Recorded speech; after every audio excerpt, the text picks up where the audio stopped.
Hey everybody, Robert with RC Archery, and you're watching a special end of the year recap of the Tuesday's Tip of the Week. I actually went through and I picked the top 3 episodes by most views for the year, and I'm going to take a couple segments out of each video, splice them together, and let y'all watch them. I will link the videos below in the description so you can see them in their entirety if you would like to go back and watch them. And I just want to start out by saying thank you to everybody for watching this channel this year, making it a huge success. Look forward to seeing what 2025 will bring. Thank you to all the members here on the channel as well. And Happy New Year's to everybody that's watching this day it airs. It's New Year's Eve. Be safe, enjoy yourself, and let's get right into the video. Hey everybody, Robert with RC Archery, and you're watching Tuesday's Tip of the Week number 97. In this week's video, we're going to talk about creating steadiness in our shot.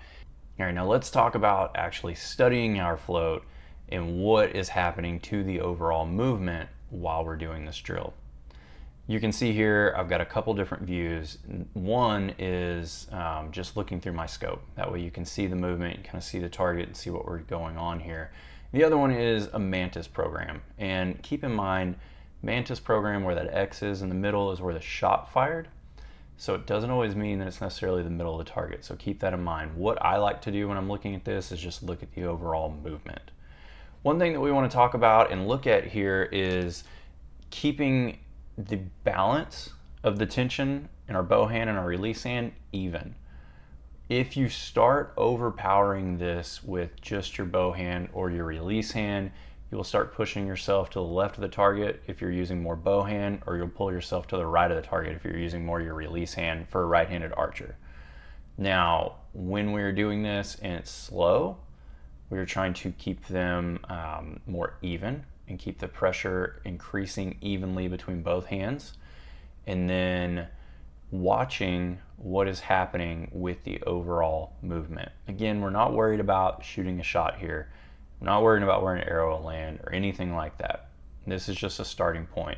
This is also going to help us figure out if our draw length or our loop length is long or short. Now, when we are doing this, we are looking to slow and shrink the total pattern of what we're seeing on target while we're doing this drill. If you start going through this and that expansion is happening and you notice that the sight picture never slows down, the overall pattern never starts to shrink, maybe it gets wavier, maybe it gets bigger, maybe the bow starts feeling heavier, big indicator there that we are too long on our draw length or our loop length, depending on what we're feeling with our hands, pressures, and what we're seeing on target. And not reverse, if it gets really buzzy or fast, then we're too short. Usually on the loop length in this part, but it could be the draw length as well. I've got some other videos that I've done in the past over just setting up draw length and loop lengths. I will link them in the description of this video. Check those out. You can see more info on that. When we're going through this, we're looking for creating our window of opportunity, or what a lot of people refer to is a shot window. The shot window is going to be that time frame when during this expansion we notice that the sight picture is getting smaller and we notice that we're getting steadier. Now keep this in mind, this is relative to the type of equipment you are using, where you're at in your archery journey, and where you are at day to day or even shot to shot. It can change, but it's creating a consistent starting point in shot window for us, and that's what we're looking for. And over time, things can get better. You can advance as an archer, you can adjust your equipment. There's a lot of different factors that play into this. Hey everybody, Robert with RC Archery, and you are watching Tuesday's Tip of the Week number 99. In today's video, we're going to be going over some reasons why your float on target sucks. I mean, there's lots of them. I've gone through most all of them and still struggle with several of them myself. But I see very common issues between a lot of people that I work with, and I'm going to go over those areas today, hopefully give you the best bang for your buck. Let's get started. Probably the leading factor for most people with how well they hold on target.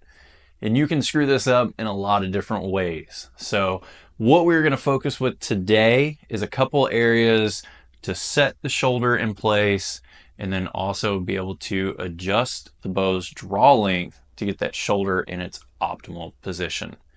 The big thing that I want to point out with a lot of people is they don't know what to do with the draw length on their bow, and they don't know where their shoulder should be. A lot of people don't even look at this and think about it.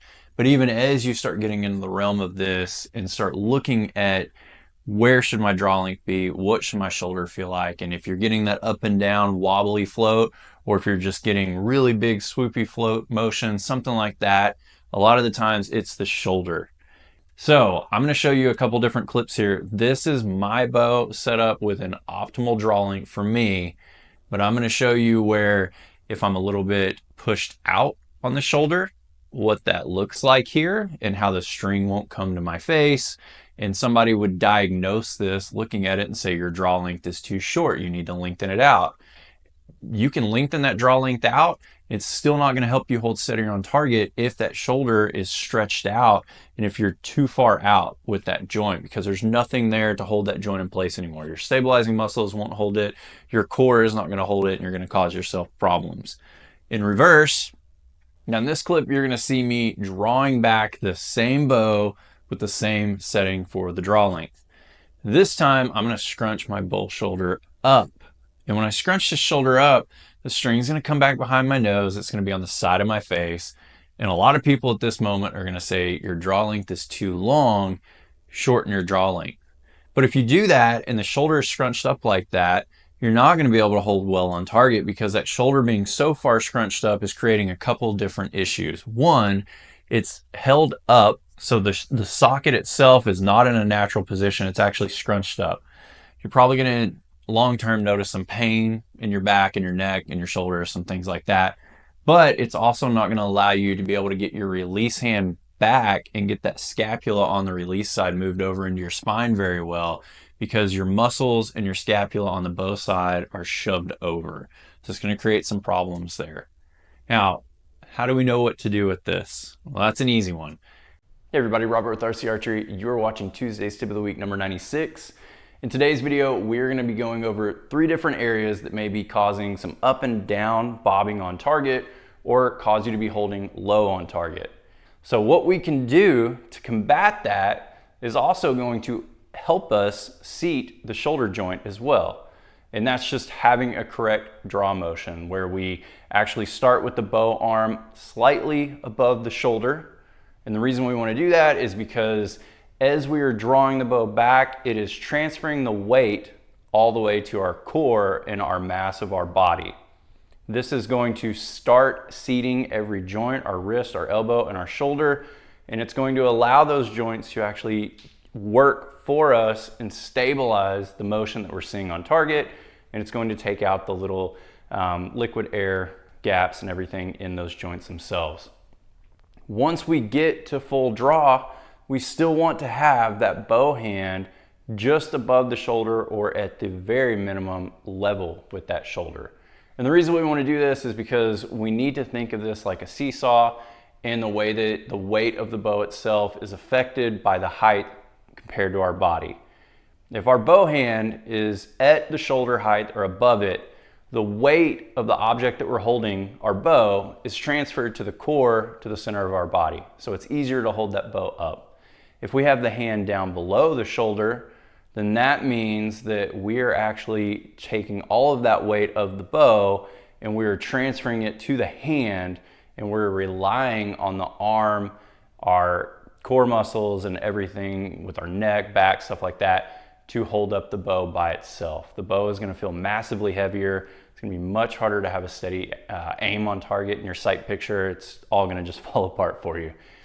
All right, the second thing that we're going to look at here is not having enough front weight on our bow and having inconsistent pulling pressures through the shot.